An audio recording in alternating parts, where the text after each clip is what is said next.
Hi friends, आज हम chapter number 2 Gauss का नियम एवं इसके अनुप्रयोग पढ़ेंगे। इसमें चैप्टर के लिए सबसे पहला टॉपिक है अपना विद्युत फ्लक्स। विद्युत फ्लक्स को हम इस प्रकार से परिभाषित कर सकते हैं। किसी विद्युत क्षेत्र, ये हम विद्युत क्षेत्र मान लेते हैं, किसी विद्युत क्षेत्र में स्थित किसी पृष्ठ, ये विद्युत क्षेत्र में हम कोई पृष्ठ ले लेते हैं। जैसे मान लो ये हमने पृष्ठ ले लिया है। ये विद्युत क्षेत्र में स्थित किसी पृष्ठ से गुजरने वाली कुल बल रेखाओं की संख्या को, जितनी भी बल रेखाएं इसमें से गुजर रही हैं, ये बल रेखाएं जितनी भी इसमें से गुजर रही हैं, उन बल रेखाओं की संख्या को, ये विद्युत क्षेत्र, ये पृष्ठ, बल रेखाओं की संख्या को विद्युत फ्लक्स कहते हैं। इसे हम फाई से व्यक्त करते हैं। अब विद्युत फ्लक्स है इलेक्ट्रिक फ्लक्स, इसलिए इसको फाई ई भी लिख देते हैं, फाई ई विद्युत फ्लक्स के लिए। ठीक है, तो परिभाषा क्या हो गई अब अपनी? विद्युत क्षेत्र में स्थित किसी पृष्ठ से गुजरने वाली बल रेखाओं की संख्या विद्युत फ्लक्स कहलाती है। ठीक है, ये इसकी परिभाषा होगी। अगर इसकी हम गणितीय परिभाषा की बात करें, गणितीय परिभाषा, तो गणितीय परिभाषा में हम ये कह सकते हैं, मान लेते हैं इस पृष्ठ का जो पृष्ठीय क्षेत्रफल है, ठीक है, क्या है इसका पृष्ठीय क्षेत्रफल, तो उसको हम ऐसे मान लेते हैं पृष्ठीय क्षेत्रफल को। जैसे ये मोबाइल है, अब इसका पृष्ठीय क्षेत्रफल ये हो गया ऊपर वाला, तो ये इसका पृष्ठीय क्षेत्रफल ऐसा हो गया, इसके पृष्ठ से लंबवत बाहर की ओर। अब इस पृष्ठीय क्षेत्रफल को हम सदिश लेंगे, या फिर ऐसे क्षेत्रफल को हम कहते हैं सदिश क्षेत्रफल। क्या बोलेंगे इसको? सदिश क्षेत्रफल। ठीक है, इसके पृष्ठ के जस्ट लंबवत ये होता है। अब हम गणितीय परिभाषा की बात करें तो किसी पृष्ठ से निर्गत फ्लक्स फाई विद्युत क्षेत्र की तीव्रता ई, जो विद्युत क्षेत्र की तीव्रता है ई, तथा पृष्ठ का क्षेत्रफल ए जो है, उन दोनों के अदिश गुणनफल के तुल्य होता है। अब हम ये पढ़ चुके हैं कि दो सदिश राशियों का अदिश गुणनफल जब करें तो उससे प्राप्त राशि कैसी होती है? अदिश। इसका मतलब हम ये समझ गए कि विद्युत फ्लक्स जो है वो एक अदिश राशि है। अब यहाँ से इसको जब हम सोल्व करते हैं तो हमें मिलता है ई ए कोस थीटा। यहाँ पर जो ये थीटा जो कोण लिया है हमने, वो कोण है इसके पृष्ठीय क्षेत्रफल, ये इसका पृष्ठीय क्षेत्रफल मान लेते हैं, इधर ये डी ए या ए मान लेते हैं। पृष्ठीय क्षेत्रफल और विद्युत क्षेत्र के मध्य कोण होता है, ये थीटा कोण होता है। इस इसको हम कभी कभी डी एस भी लेते हैं, पृष्ठीय क्षेत्रफल, और इस ई के मध्य कोण होता है। अगर इसकी अलग अलग कंडीशंस की बात करें, जैसे मान लेते हैं पहली स्थिति ले लेते हैं हम। पहली स्थिति में ये वाली स्थिति, यहाँ पर विद्युत क्षेत्र और इस ए या क्षेत्रफल सदिश के मध्य जो कोण बन रहा है वो थीटा बराबर कितना है अपने पास? 0 डिग्री। कितना है? 0। तो फाई ई का मान इस स्थिति में कितना मिल जाएगा? E vector dot A vector cos theta. Theta की जगह कितना ले ले? 0, और कोस 0 की वैल्यू कितनी होती है? 1। इस स्थिति में हमें अधिकतम विद्युत फ्लक्स मिलेगा, जो कि कितना होगा? ई ए। अब यहाँ पर फाई लिखो या फाई ई लिखो, बात एक ही है, क्योंकि हम विद्युत के बारे में बात कर रहे हैं। तो जो फाई होगा वो हम विद्युत क्षेत्र से हमारा मतलब रहेगा इससे। दूसरी कंडीशन की हम बात करते हैं, जैसे विद्युत क्षेत्र है और इस विद्युत क्षेत्र ई में कोई पृष्ठ इस तरह से रखा हुआ है, ठीक है, सीधा रखा हुआ है, तो इसका पृष्ठीय क्षेत्रफल किधर होगा? ऊपर की तरफ, ये इधर ए। इस स्थिति में इस ई वेक्टर और इस ए के मध्य कोण कितना हुआ? 90 डिग्री। इस स्थिति में अगर फाई का मान निकालें तो क्या मिल जाएगा? ई ए कोस 90, मतलब कोस 90 का मान 0, तो टोटली कितना हो गया? 0। इस स्थिति में फाई का मान कितना हो जाएगा? 0 हो जाएगा। तीसरी कंडीशन हम देखते हैं, जब इसके लिए 180 हो, मतलब कोण का मान 180 कैसे हो सकता है? जैसे कोई ये पृष्ठ है, ये विद्युत क्षेत्र है, ये पृष्ठ है, और इस पृष्ठ का क्षेत्रफल हम इधर बता रहे हैं, तो ये ए, तो इसमें और विद्युत क्षेत्र इसमें, दोनों में कितने डिग्री का कोण हो गया 180 का। तो ऐसी स्थिति में फाई का मान कितना मिलेगा ई ए कोस 180, और कोस 180 का मान कितना होता है -1, इसलिए हमें ये अधिकतम मिलेगा लेकिन विपरीत दिशा में या ऋणात्मक मिलेगा। ठीक है, तो हम इन सब तीनों केसेस से क्या समझे कि फाई का मान पॉजिटिव हो सकता है, नेगेटिव हो सकता है और जीरो भी हो सकता है। ये चीज़ हमें याद रखनी है। अब हम बात करते हैं फॉर्मूले से। तो फाई बराबर ई ए, ई क्या होता है विद्युत क्षेत्र, विद्युत क्षेत्र का मात्रक हम पढ़ चुके हैं, क्या होता है विद्युत क्षेत्र का मात्रक न्यूटन प्रति कूलम, और ये है क्षेत्रफल, क्षेत्रफल का मात्रक क्या हो जाएगा मीटर स्क्वायर। तो हम इसको यूँ कह सकते हैं न्यूटन मीटर स्क्वायर प्रति कूलम, ये इसका मात्रक हो गया। या फिर दूसरा मात्रक इसके लिए देखें तो वो क्या हो जाएगा, जैसे विद्युत क्षेत्र का दूसरा मात्रक हमने लिया था वोल्ट प्रति मीटर, और यहाँ क्षेत्रफल आने की वजह से इसका मान हो जाएगा मीटर स्क्वायर, इससे कट गया तो क्या मिल गया हमारे पास वोल्ट मीटर। तो ये भी इसका मात्रक होता है वोल्ट मीटर। इसके आधार पर हम इसकी विमा निकालें तो विमा में मिल जाएगी m1 L3 T-3 और A-1। क्लियर सबको। अब हम इसके आगे बात करते हैं, इस जो फ्लक्स है इस फ्लक्स के बारे में कुछ इंपॉर्टेंट चीज़ें जान लेते हैं। अगर कहीं पर हमें फाई का मान पॉजिटिव मिल रहा है तो पॉजिटिव का मतलब है कि जो फ्लक्स है वो किसी पृष्ठ से बाहर की तरफ निकल रहा है। जैसे मान लो ये कोई आवेश है और ये किसी पृष्ठ के अंदर है, तो यहाँ से क्या होगा लंबवत बाहर की ओर निकलेगा। इसका मतलब अगर लंबवत बाहर निकल रहा है और पॉजिटिव है तो हम ये कह सकते हैं कि वो बाहर निकल रहा है, और ये किसकी वजह से धन आवेश की वजह से। अगर यही फ्लक्स किसी पृष्ठ के लंबवत अंदर प्रवेश कर रहा है तो हम ये कह सकते हैं कि यहाँ पर ऋणावेश है और इसका मान नेगेटिव मिलेगा। और अगर किसी पृष्ठ के लिए फाई का मान हमें कितना मिल रहा है 0, इसका मतलब जितना फ्लक्स या जितनी विद्युत बल रेखाएं इसके अंदर प्रवेश कर रही हैं उतनी ही विद्युत बल रेखाएं इससे बाहर की ओर निकल रही हैं। तो पृष्ठ से जितनी आ रही है उतनी जा रही हैं, आ रही हैं उनको हम नेगेटिव मान लें और जा रही हैं उनको पॉजिटिव मान लें, तो टोटल मिलाकर कितना हो गया 0। तो भी सुनने वाली जो प्रक्रिया है इसको हमें ध्यान में रखना है कि जितना विद्युत फ्लक्स एंटर कर रहा है उतना विद्युत फ्लक्स बाहर की ओर निकल रहा है।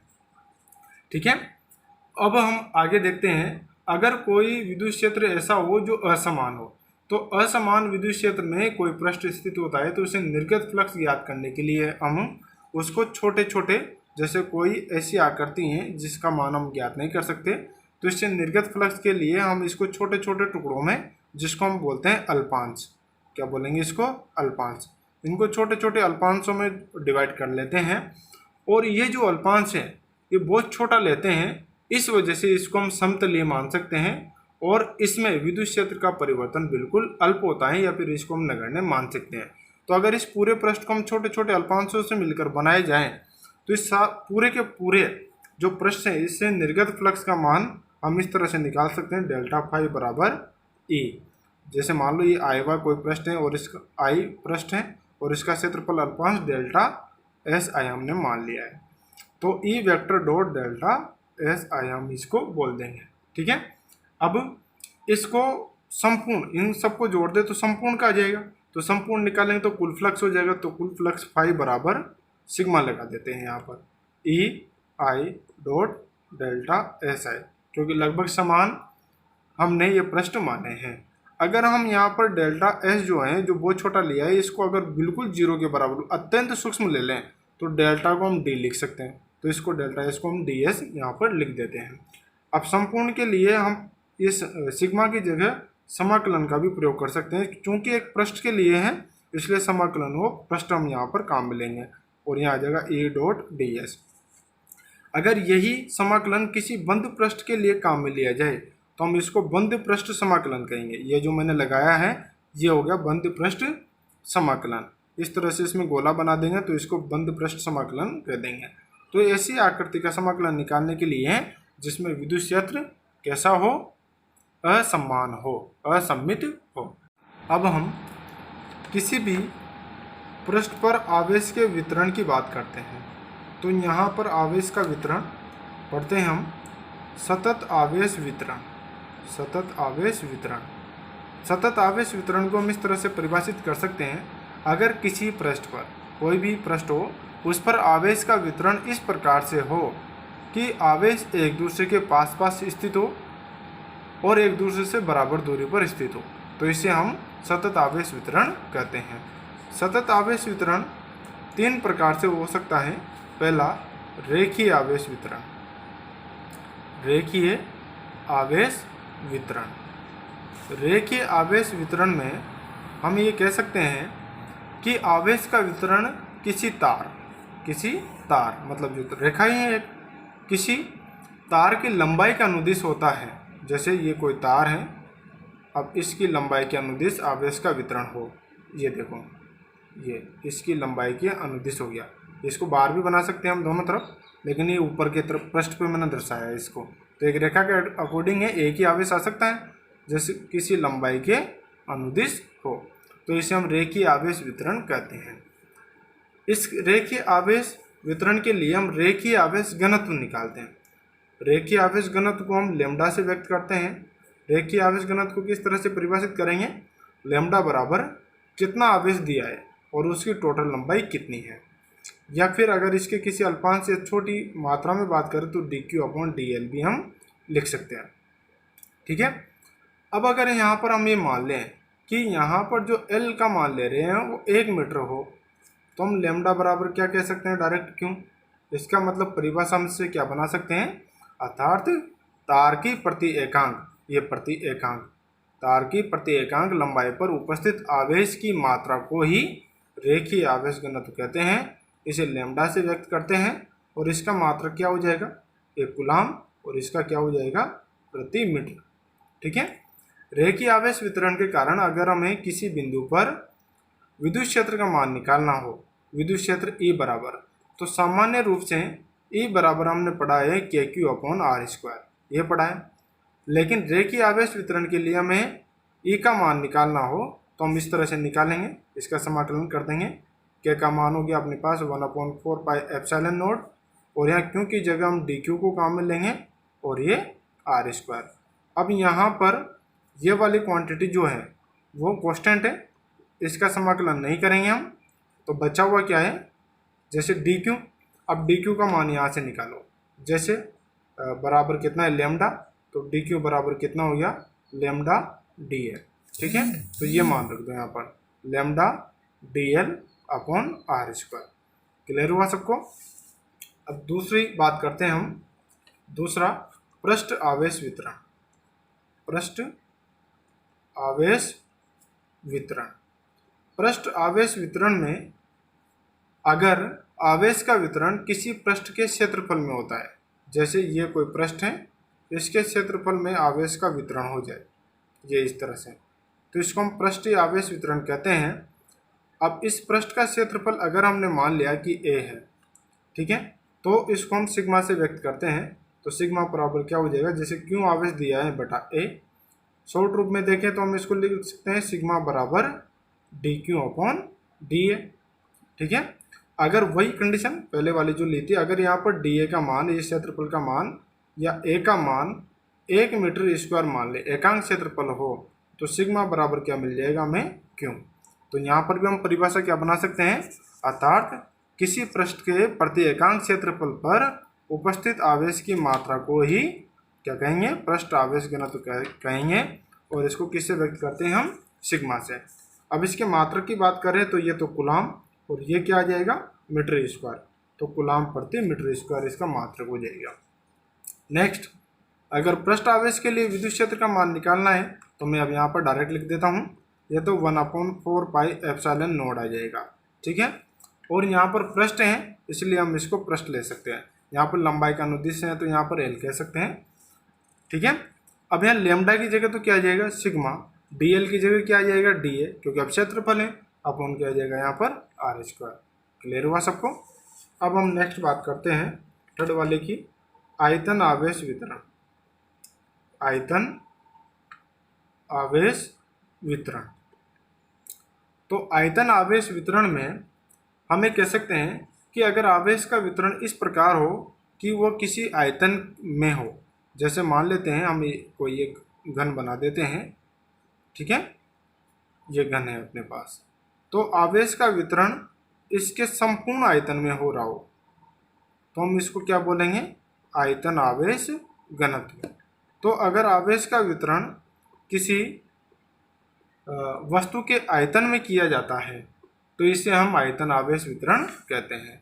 आयतन आवेश वितरण, जैसे इसका आयतन हमने मान लिया v है, ठीक है, तो इसको हम रो से व्यक्त करते हैं तो इसके लिए भी वही मान हो जाएगा, रो बराबर क्यू अपॉन वी, क्या हो जाएगा v, या फिर हम कह सकते हैं रो बराबर d q upon d we.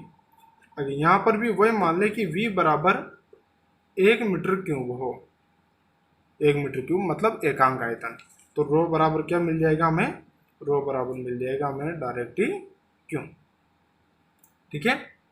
तो हम कहें कि किसी वस्तु के प्रति एकांक आयतन में उपस्थित आवेश की मात्रा को ही हम क्या कह देंगे, आयतन आवेश घनत्व। इसे रो से व्यक्त करते हैं और इसके विद्युत क्षेत्र के लिए मान निकाले तो इसका मान भी हम बना सकते हैं, हम क्या आएगा 1/4 पाई एप्सिलॉन नॉट समाकलन किसके, आयतन के अनुदिश। तो अब की बार यहाँ सिग्मा आया था पहले, अब क्या आ जाएगा रो, डी की जगह क्या आ जाएगा dv अपॉन आर स्क्वायर इसका रहेगा, ठीक है। क्लियर हुआ है, ये हो गया अपने आवेश वितरण। अब हम नेक्स्ट बात करते हैं गाउस के नियम की। इम्पोर्टेंट है, हर साल इसमें से क्वेश्चन जरूर पूछा जाता है, तो आप ध्यान से पढ़िए इसको। गाउस का नियम,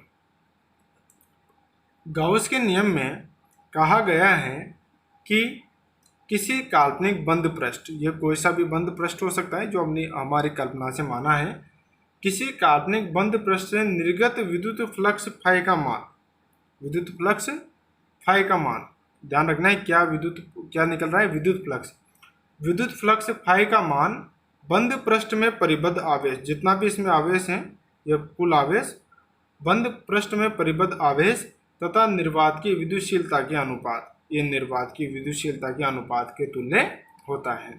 या फिर यूं भी कह सकते हैं कि किसी काल्पनिक बंद पृष्ठ से निर्गत फ्लक्स का मान उसमें परिबद्ध कुल आवेश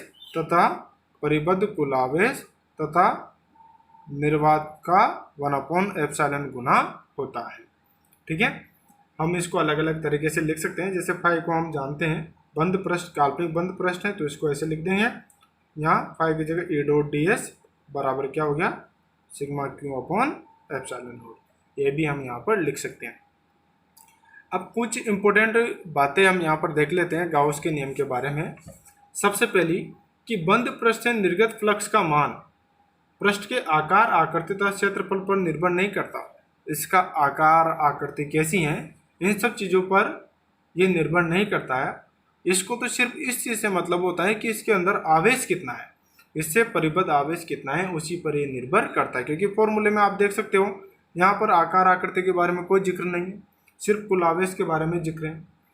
दूसरा पॉइंट हम कह सकते हैं इसका, किसी पृष्ठ से निर्गत फ्लक्स का मान आवेशों के मध्य दूरी और उनके वितरण पर भी निर्भर नहीं करता। आवेश कितना है, कितनी जगह छोड़कर हैं, कैसा वितरण हो रहा है, इन सब से कोई मतलब नहीं है, सिर्फ और सिर्फ कुल आवेश से मतलब है कि इसमें कुल आवेश कितना है।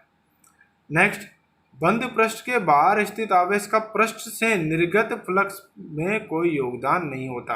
अगर कोई आवेश यहाँ पर स्थित है तो इससे निर्गत फ्लक्स में कोई योगदान नहीं होगा, क्योंकि इससे निकलने वाला फ्लक्स इसमें जाएगा और इससे बाहर निकल जाएगा, इसलिए इसका कोई योगदान नहीं होगा। सिर्फ बंद पृष्ठ के अंदर जो है उसी का योगदान होता है। नेक्स्ट, किसी बंद पृष्ठ के लिए अगर हमने सभी आवेशों को जोड़ा, जैसे मान लो यहाँ पर -5Q आवेश, यहाँ पर 3Q आवेश और यहाँ पर 2Q आवेश है, ठीक है। अगर इन सबको हमने जोड़ लिया तो समेशन क्यू मतलब सिग्मा क्यू, टोटल आवेश का मान 0 आ रहा है। अगर सिग्मा क्यू का मान 0 आ रहा हो तो फाई बराबर 0 होगा। सीधी सी बात है, यहाँ रखेंगे तो फाई बराबर कितना मिल जाएगा, 0। फाई बराबर 0 होगा, इसका ये मतलब नहीं है कि इस जगह पर विद्युत क्षेत्र भी 0 हो जाए, क्योंकि विद्युत क्षेत्र तो है, आवेश है यहाँ पर तो विद्युत क्षेत्र तो होगा, बस इसका फाई 0 है, फ्लक्स 0 है, ये बात हमें याद रखनी है। गाउस का नियम जो है वो व्युत्क्रम वर्ग नियम की पालना करने वाले क्षेत्रों पर ही लागू होता है। जैसे विद्युत क्षेत्र, तो ये व्युत्क्रम वर्ग नियम वाले क्षेत्रों पर ही लागू होता है। नेक्स्ट, गाउस का नियम और कूलॉम का नियम लगभग एक जैसे हैं क्योंकि दोनों विद्युत क्षेत्र से रिलेटेड हैं और लगभग एक जैसे होते हैं। यहाँ पर ये जो पृष्ठ होता है, जो काल्पनिक पृष्ठ हम मानते हैं, इस काल्पनिक पृष्ठ को हम बोलते हैं गाउसियन पृष्ठ। क्या बोलते हैं इसको? गाउसियन पृष्ठ। गाउसियन पृष्ठ। अब गाउसियन पृष्ठ की परिभाषा भी हम बना सकते हैं, पूछी जाती है कभी कभी। तो हम कह सकते हैं गाउस के नियम में माना गया ऐसा काल्पनिक बंद पृष्ठ जिसके प्रत्येक बिंदु पर विद्युत क्षेत्र की तीव्रता एक समान हो, गाउसियन पृष्ठ कहलाता है। जैसे अब ये हो सकता है बेलनाकार हो सकता है, गोलाकार हो सकता है, या फिर अन्य किसी भी प्रकार का ये हो सकता है। ठीक है। अब हमें कूलॉम नियम की सहायता से गाउस के नियम की उत्पत्ति करनी है। इसकी उत्पत्ति से पहले हम ठोस कोण के बारे में जान लेते हैं। ठोस कोण क्या होता है? ठोस कोण को हम परिभाषित करते हैं, हमने 11वीं क्लास में पढ़ा था, क्षेत्रफल बटा त्रिज्या का स्क्वायर। क्षेत्रफल बटा त्रिज्या का स्क्वायर। ठीक है। इसको हम ओम से लिखते हैं तो A/r², ये हो जाएगा। यहाँ पर इस तरह से हम ठोस कोण बना सकते हैं। ये इसका क्षेत्रफल है A और ये इसकी त्रिज्या r है। ठीक है, इसका मूल बिंदु है। अगर किसी अल्पांश के लिए बात करें तो इस कोण को हम d ओम लिख सकते हैं और क्षेत्रफल ds/r² हो जाएगा। अगर इसका हम समाकलन कर दें तो संपूर्ण पृष्ठ के लिए मान मिल जाएगा। तो समाकलन करने पर ये ओम बराबर हमें मिलेगा इसको ds, इसका इस दिशा में, सामने वाली दिशा में हम इसका घटक ले लेंगे। अगर इसका घटक हमें ds cos थीटा मिलता है, क्योंकि साइन थीटा ऊपर की तरफ मिलेगा, जिस तरफ कोण बन रहा है वही मिलेगा। तो ds cos theta upon r²। हमें याद रखना है कि समाकलन of ds cos theta upon r² का जो मान मिलता है वो हमें 4π मिलता है। कितना मिलता है? 4π। कैसे मिलता है वो भी हम देख लेते हैं, क्योंकि यहाँ पर जो क्षेत्रफल है वो क्षेत्रफल कैसा है? ये एक गोला है, गोले का पृष्ठ है, तो इसका संपूर्ण पृष्ठ क्षेत्रफल क्या होता है? 4πr² अपॉन r² अपने पास है। तो यहाँ से कितना मिल जाएगा हमें? 4π। तो हमें याद रखना है कि ds, समाकलन of ds cos theta upon r² का मान कितना मिलेगा? 4π। अब हम अपने मेन टॉपिक पर आते हैं, कूलॉम नियम से गाउस के नियम की उत्पत्ति। इसके लिए हमने एक पृष्ठ मान लिया है, ये मैं इसको क्लोज कर देता हूँ, ये थोड़ी जानकारी थी। मान लेते हैं ये कोई गाउसियन पृष्ठ है, इसके बिंदु O पर एक आवेश रखा हुआ है Q। हमने यहाँ से इस अल्पांश पर, किसी पृष्ठ पर, इस पृष्ठ की हम बात करते हैं, इस पृष्ठ के लिए ds पृष्ठ हमने मान लिया है। यहाँ से विद्युत क्षेत्र सीधा बाहर की तरफ निकलेगा E, लेकिन इस पृष्ठ का जो क्षेत्रफल सदिश है वो थोड़ा सा इस तरफ जा रहा है ds, मतलब इन दोनों के मध्य कोण कितना है? थीटा। ठीक है, तो यहाँ से ये ठोस कोण हमें प्राप्त हो गया। इसकी त्रिज्या हम r मान लेते हैं, इस ठोस कोण को हमने d ओम बोल दिया है। ठीक है। चित्रानुसार एक काल्पनिक बंद पृष्ठ के बिंदु O पर एक आवेश Q रखा हुआ है। इस बिंदु O से स्मॉल r दूरी पर एक क्षेत्रफल अल्पांश ds पर हम विचार करते हैं। ठीक है। बिंदु आवेश Q के कारण यहाँ पर बिंदु P ले लेते हैं हम। बिंदु P पर विद्युत क्षेत्र की तीव्रता अगर हम देखें तो विद्युत क्षेत्र की तीव्रता E बराबर कितनी हो जाएगी? स्मॉल r दूरी पर KQ अपॉन r²। ठीक है, ये समीकरण 1 हमें मिल गई है। अब अल्पांश ds जो अल्पांश लिया है, इससे निर्गत फ्लक्स का मान निकालें तो वो कितना मिल जाएगा? d∅, क्योंकि अल्पांश है इसलिए यहाँ पर हम ले लें E.ds। सोल्व करेंगे तो क्या मिल जाएगा? E.ds cos theta. ये हमें समीकरण 2 मिल गई है यहाँ पर। ठीक है। अब हम यहाँ से आगे बढ़ते हैं तो d∅ बराबर हो गया अपने पास, यहाँ पर E का मान रख दो तो KQ अपॉन r² और ds cos थीटा। ओके, यहाँ पर K का मान होता है 1/4πε0। ठीक, और Q अपने पास है तो यहाँ पर मैं Q को भी यहाँ ले लेता हूँ, ये Q बचा हुआ है उसको लिख देते हैं ds cos theta upon r²। अब अगर संपूर्ण पृष्ठ जो काल्पनिक पृष्ठ हमने माना है इसे निर्गत फ्लक्स निकालने हैं तो इसका हम क्या कर देंगे, समाकलन।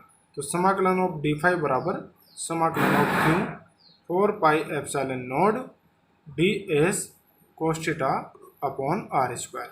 ओके, और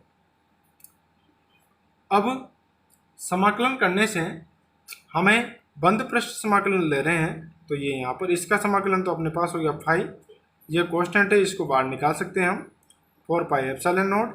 ठीक है, अब समाकलन होगा सिर्फ इसका ds cos theta upon r square. हम पहले देख चुके हैं कि इसकी वैल्यू क्या होती है, इसकी वैल्यू ओम। तो 5 बराबर मतलब ये ठोस कोण है, इसकी वैल्यू क्या होती है 4 पाई। तो q upon 4 pi epsilon not और इसकी वैल्यू रख दी हमने 4 पाई। ये 4 पाई से 4 पाई कैंसिल, तो 5 बराबर कितना मिला, q अपॉन एप्सिलॉन नॉट। मतलब पृष्ठ में उपस्थित आवेश का 1 अपॉन एप्सिलॉन गुना है। फ्लक्स का मान पृष्ठ में उपस्थित आवेश का 1 अपॉन एप्सिलॉन गुना है, जो कि किसका नियम है, गाउस का नियम। समझ में आया सबको, इसको हमें ध्यान रखना है। अगर कुल आवेश यहाँ पर समेशन क्यों हो, सिग्मा क्यों हो, तो 5 बराबर कितना मिल जाता, sigma Q upon epsilon not. Okay, thank you.